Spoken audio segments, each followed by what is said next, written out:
il nous explique comment l'humain fonctionne et ce Coran dévoile les hypocrites.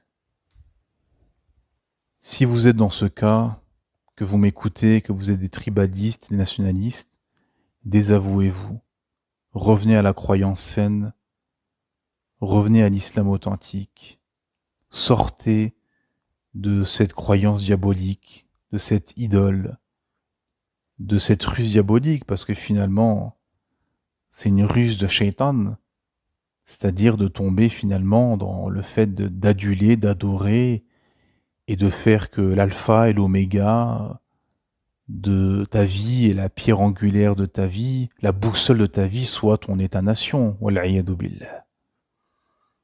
Parce que si c'est le cas, c'est très dangereux.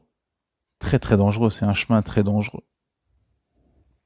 En effet, le musulman, la pierre angulaire, la boussole de sa vie, l'alpha et l'oméga de sa croyance, de ses pensées, doit être dirigée vers son créateur Allah subhanahu wa ta'ala via l'islam. C'est l'islam qui doit occuper son quotidien. Et il doit se battre, être jaloux, s'allier, se désavouer pour l'islam. Pas pour un État-nation fondé de toutes pièces par les ennemis de l'islam en plus, avec ses frontières abjectes, dont les tribalistes s'enorgueillissent et se combattent jour et nuit. Quelle humiliation! Quelle défaite psychologique! La défaite psychologique. En fait, les tribalistes nationalistes adorateurs de leur État-nation, sans s'en rendre compte, sont dans une défaite psychologique.